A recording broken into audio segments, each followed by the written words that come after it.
Channel को subscribe करना ना भूलें और हमारे ताज़ा वीडियो सबसे पहले देखने के लिए बेल आइकन को दबाएं।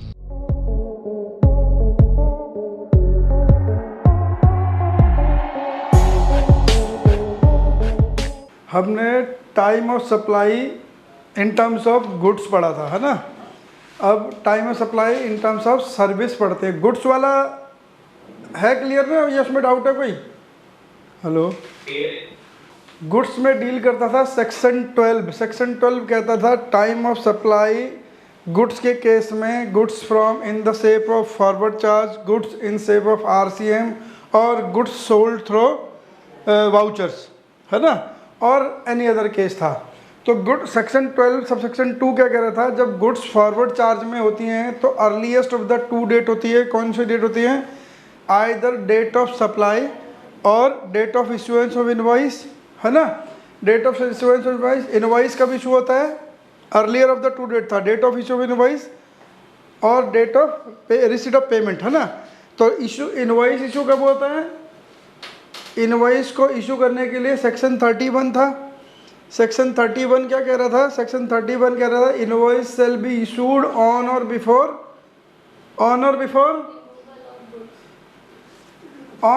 Removal of goods. सही कह रही है मुस्कान। सेक्शन 31 कह रहा था कि इनवॉइस इशू किया जाएगा अगर बुक, देखो सेक्शन 31 में भी 2-3 क्लॉज हैं। अगर सेक्शन 31 कहता है अगर मूवमेंट ऑफ गुड्स इन्वॉल्व है, गुड्स को कहीं एक जगह से दूसरी जगह ले जाना है तो रिमूवल ऑफ गुड्स पहले दिया जाएगा। मान लीजिए कि मूवमेंट ऑफ गुड्स इन्वॉल्व ही नहीं है, तो अगर मूवमेंट ऑफ गुड्स इन्वॉल्व है तो सामान को एक जगह से दूसरी जगह मूव करने से पहले इनवॉइस इशू करना पड़ेगा।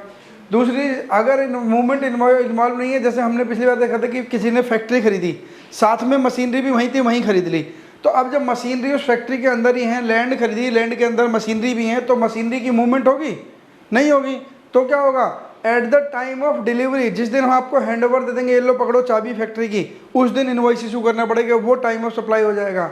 तो सेक्शन 31 में इनवॉइस इशू करने के तरीके बताए गए हैं। 31 कहता है when movement of goods involve, तो गुड्स की मूवमेंट होने से पहले ऑन और before supply of the movement of the goods आपको ये इनवॉइस इशू करना पड़ेगा। और टाइम क्या होता है? अर्लीस्ट ऑफ द डेट, या तो इनवॉइस इशू करने की डेट या जिस डेट पे आपको पैसा मिल गया।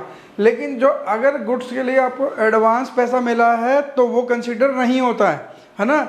If amount received before delivery of goods that time will not be consider, वो इग्नोर कर दिया जाएगा। फिर वही आएगा, इनवॉइस डेट ही कंसीडर करी जाएगी। अगर पैसा सप्लाई के बाद मिला है तो बात अलग है, लेकिन अगर सप्लाई करने से पहले पैसा मिला है for purpose of goods, for supplying the goods, that is not subject to the GST, है ना। Advance against goods is not subject to the GST, it was exempted by notification number 66/15/11/2017, 15 नवंबर 2017 की 66 नंबर नोटिफिकेशन है, good Simran बच्चा। तो 66 notice में कहने से बाई वे ऑफ नोटिफिकेशन 66 में एग्जम्प्ट कर दिया कि ठीक है, एडवांस अगेंस्ट गुड्स पे आप GST मत देना, कोई दिक्कत नहीं है। ये गुड्स के केस में था, है ना। ये सेक्शन 31 के अलग अलग सिचुएशन है। ये मैंने शायद पहले वाली क्लास में नहीं थे, अब वाले मैंने अपडेट कर दिया। ये सेक्शन 31 सबसे कि कब कब इनवॉइस इशू करना है। अब सीधे चल रहे हम सेक्शन 13 पे, जो सर्विसेज के बारे में बात कर रहा था। हमने वाउचर वाला कर लिया था ना। अगर वाउचर इशू करें, अगर कूपन या वाउचर इशू करें आपने तो कर लिया था ना हमने, या नहीं करा था? नहीं करा था गुड्स के लिए।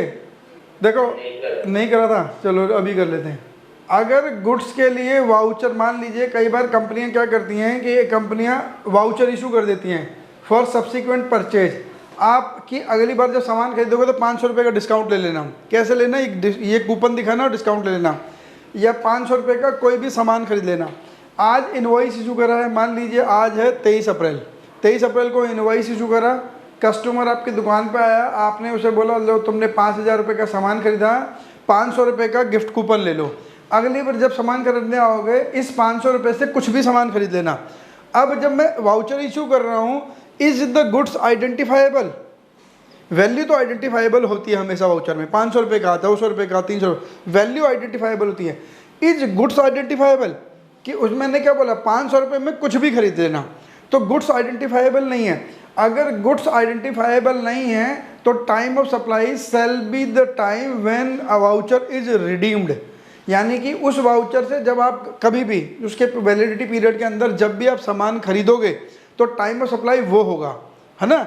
यानी कि उस वाउचर के अगेंस्ट 500 रुपये के जो वाउचर दिया है उस 500 रुपये पे जीएसटी की लाइबिलिटी कब आएगी, when good voucher is redeemed. कब, वो कब केस होगा, when the goods is not identifiable, मतलब उसके बदले में कौन सा सामान मिलेगा। गुड्स अगर आइडेंटिफाइबल नहीं है तो गुड्स आइडेंटिफाइबल नहीं होने की वजह से उस दिन टाइम ऑफ सप्लाई आएगा जिस दिन वाउचर डिटरमाइन होगा, रिडीम होगा।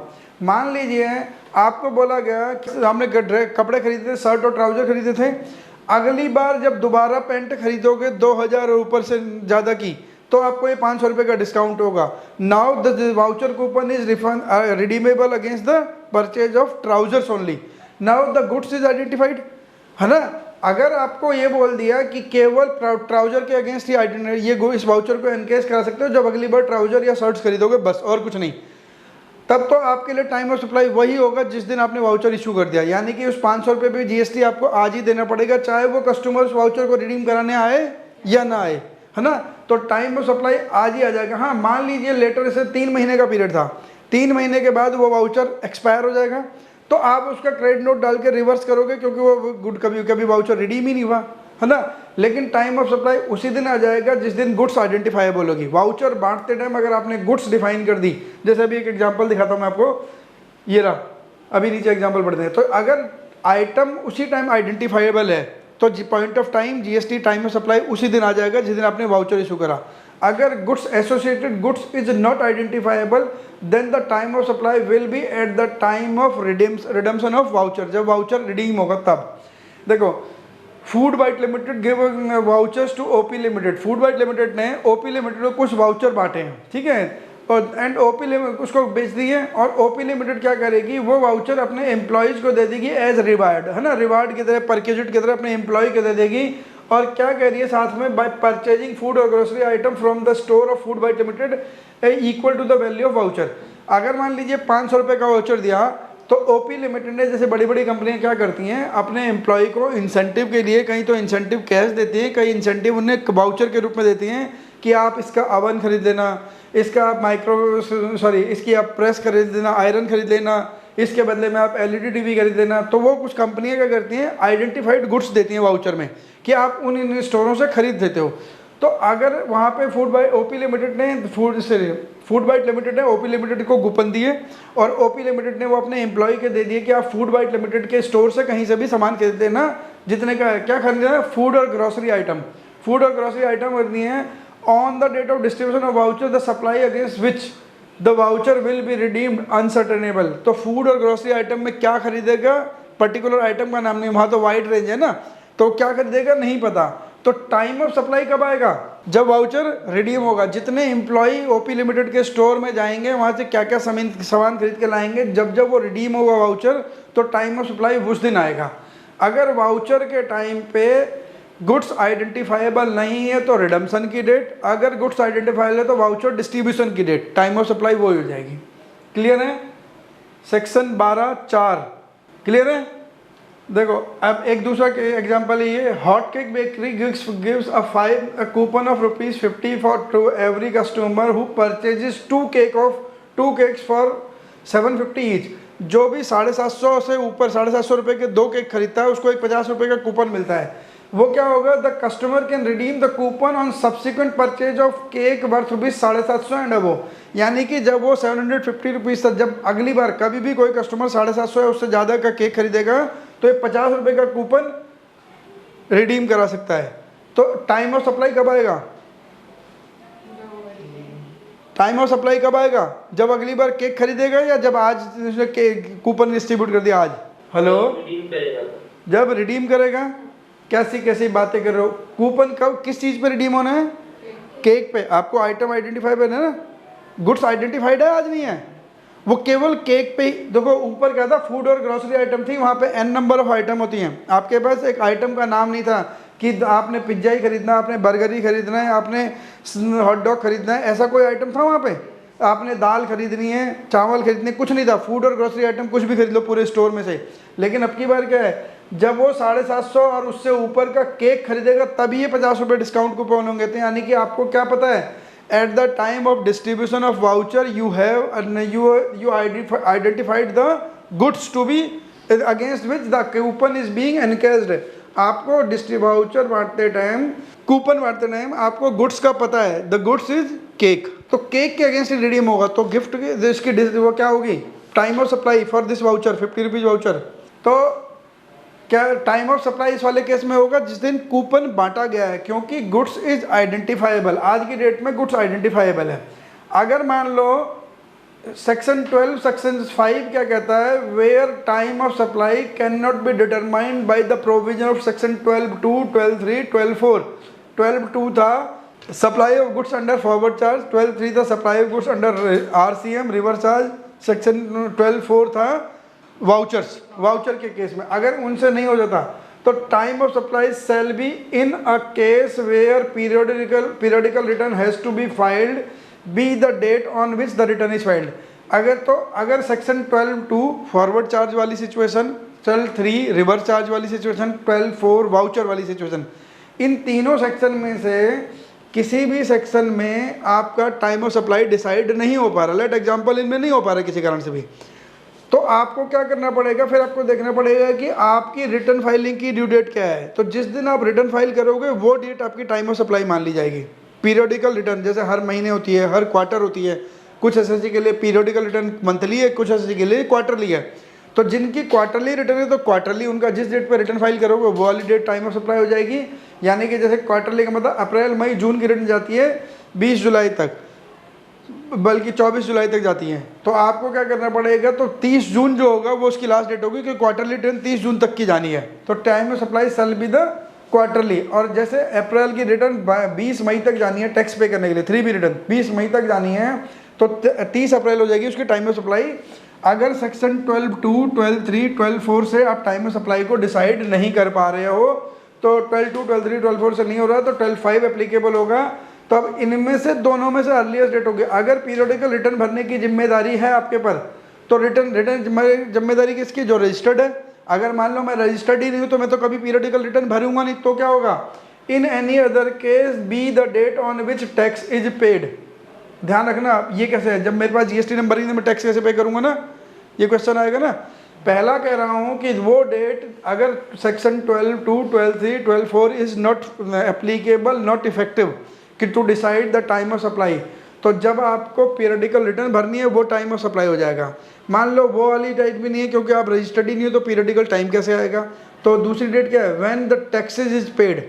अब आदमी GST में रजिस्टर्ड नहीं है, टैक्स कैसे पे करेगा, देखो कैसे पे करेगा। मान लीजिए मैं कोई बिजनेस करता हूँ, ठीक है, मैंने GST का नंबर नहीं ले रखा है ना, मैं ऐसे कच्चे में माल बेच रहा हूँ, दिल्ली के बाहर सब जगह माल बेच रहा हूँ। गुड्स मेरी इन ट्रांजिट, किसी एक ट्रांजैक्शन में इन ट्रांजिट मेरी गुड्स GST डिपार्टमेंट ने सीज कर ली। GST डिपार्टमेंट ने बोला बिल, ट्रक वाला कह रहा मेरे पास कोई बिल नहीं है, ये देखो पकड़ो, ये रहा मकान मालिक, ये रहा दुकान का मालिक, और ये बात कर लो। GST डिपार्टमेंट आए मेरे प्रेमाइसिस पे, मेरे पे सर्च करी, इन्वेस्टिगेशन करी, वहाँ बहुत सारे पेपर मिले जो मैं पूरे साल से सेल कर रहा था और जो मेरी सेल 40 लाख से ज़्यादा जा चुकी थी। The moment I cross the turnover limit, turnover rupees 40 lakh, तो मुझे क्या करना था, रजिस्ट्रेशन लेना था सेक्शन 22 में, लेकिन मैं नहीं ले रहा था क्योंकि ऐसे अंधेरे में काम चल रहा था। लेकिन जब डिपार्टमेंट ने मेरी टर्नओवर असेस करी तो क्या हुआ, डिपार्टमेंट ने टर्नओवर असेस की तो मेरे को रजिस्ट्रेशन की रिक्वायरमेंट बनती थी। और वैसे भी मैं अनरजिस्टर्ड होते हुए इंटरस्टेट सप्लाई कर ही नहीं सकता था, चाहे 2 रुपये की भी सप्लाई करूँ, चाहे मेरी टर्नओवर 40 लाख से क्रॉस नहीं भी कर रही थी, तो मैं इंटरस्टेट सप्लाई तो कर ही नहीं सकता ना, सेक्शन 24 तो लग रहा था मेरे पे, तो मैं इंटरस्टेट सप्लाई में पकड़ा गया। अब डिपार्टमेंट ने मेरे को असेसमेंट करी और उसमें बोला कि टैक्स जमा करा दो पहले। तो अब डिपार्टमेंट ने टैक्स ले लिया, तो जिस डेट पे टैक्स लिया वो जो गुड्स सप्लाई हुई थी उसका टाइम ऑफ सप्लाई क्या है, जिस डेट पे मैंने टैक्स पे कर दिया on the order of department, है ना, डिपार्टमेंट के ऑर्डर के अगेंस्ट मैंने वो टैक्स पे कर दिया। तो अब वो क्या सप्लाई हो जाएगी, टाइम ऑफ सप्लाई क्या होगी, वो टाइम जब मैंने टैक्स पे करा। अगर मैं, क्योंकि मैं रिटर्न तो भरता ही नहीं था, रजिस्टर्ड नहीं था ना, अगर मैं मान लो रजिस्टर्ड नहीं हूँ तो रिटर्न नहीं भरूंगा, और रजिस्टर्ड हूँ रिटर्न नहीं भरूंगा तो मेरा नंबर वैसे ही सस्पेंड हो जाएगा ना, तो मैं रिटर्न ही नहीं भर रहा था। तो डिपार्टमेंट ने जब मेरे को पकड़ा तो मेरे से जब टैक्स जमा करवाया तो टाइम ऑफ सप्लाई वही वाला हो जाएगा जिस दिन मैंने टैक्स जमा कर दिया। अब एक इंटरेस्टिंग केस, अगर कभी कभी क्या होता है, देखो ये जो सेक्शन 12(6) है ना, ये सेम टू सेम रेप्लिकेट है उसमें सर्विस में भी, तो सर्विस में हम दोबारा नहीं पढ़ेंगे, यहीं पढ़ देते हैं गुड्स में ही, तो सेम टू सेम रेप्लिकेट है। कई बार ऐसा होता है टर्म्स ऑफ कॉन्ट्रैक्ट में लिखा होता है कि अगर डिलीवरी के बाद, गुड्स की डिलीवरी और सर्विस की रिसिप्ट के बाद अगर बायर ने टाइम पे पैसे नहीं दिए तो वो डिलेड पेमेंट के लिए इंटरेस्ट करे देगा, लेट फीस देगा, पेनल्टी देगा, वो सारी देनी पड़ सकती हैं, है ना। तो कभी कभी कॉन्ट्रैक्ट में ऐसा होता है, टर्म्स ऑफ कॉन्ट्रैक्ट में एग्रीमेंट होता है, बायर पहले ही कॉन्ट्रैक्ट में डाल देता है कि आपको 30 दिन के अंदर पैसे देने, अगर 30 दिन के अंदर पैसा नहीं दोगे तो आप 2000 रुपये की पेनल्टी दोगे, या आप 2% का इंटरेस्ट दोगे, 3% का इंटरेस्ट दोगे, और इंटरेस्ट और सप्लाई जो बायर है वो पेमेंट टाइम पे करने में फेल हो जाता है, ठीक है। तो अब क्या होगा, ओरिजिनल इनवॉइस मैंने मान लीजिए बना था 5 लाख रुपए का, जब मैंने ओरिजिनल सप्लाई करी थी गुड्स की तो वैल्यू थी मेरी 5 लाख रुपए। Original value of the goods और सर्विस दोनों में सेम एप्लीकेबल है, तो यही दोनों को समझ लेते हैं, कोई फर्क नहीं पड़ेगा। 5 लाख रुपए का ओरिजिनल वैल्यू था, इसकी डिले पेमेंट होने पर 1% का इंटरेस्ट था पर मंथ का। कस्टमर ने 3 महीने बाद पैसे दिए, 3 महीने लेट दिए पैसे, है ना, तो 3 महीने में लेट कर 3% का ब्याज देगा, तो मुझे कितने पैसे देगा, 15,000 रुपये और देगा। तो अब देखो 3 महीने एक ही दिन में तो बीते नहीं होंगे, पहले 1 महीना बीता होगा, फिर दूसरा बीता होगा, फिर तीसरा महीना बीता होगा जब उसने पैसे दिए। तो इस इंटरेस्ट के लिए मेरी टाइम ऑफ सप्लाई कब होगी, पहले महीने में लेट फीस 5,000 रुपये, दूसरे महीने का इंटरेस्ट 5,000 रुपये, ये सब ड्यू हो रहा है, ओरिजिनल नहीं दे रहा तो इंटरेस्ट कहाँ से देगा ना, ये तीसरे महीने का इंटरेस्ट 5,000 रुपये। अब यहाँ पे इसने टोटल पैसे भी दे दिए। अब टाइम ऑफ सप्लाई कैसे डिसाइड होगा, इंटरेस्ट के लिए केवल इंटरेस्ट की बात हो रही है, ये तो जब है तब है ना, ये तो उससे, ये तो सेक्शन 12(2) से डिसाइड हुआ है ना। देखो जो गुड्स वाला टाइम ऑफ सप्लाई है ये तो सेक्शन 12(2) से डिसाइड हो गया कि कब, ऑन और before issuance of the invoice, है ना, ऑन और बिफोर इशुएंस ऑफ द, और when the payment is received, तो पेमेंट रिसीव्ड वाला क्लॉज तो उस पर लगता नहीं है गुड्स पे, तो इशू जब इनवॉइस इशू करा तब की डेट पे था ये, मान लीजिए ये 1 अप्रैल को इशू करा था इनवॉइस 23 को, तो इसकी तो 1 अप्रैल है, इस 15,000 रुपये की कब करूं, और पूरे पैसे दिए इसने, 1 महीने का टाइम पीरियड था, मई तक देने थे, इसने दिए जून जुलाई अगस्त में, 31 अगस्त को पैसे दिए इसने मुझे।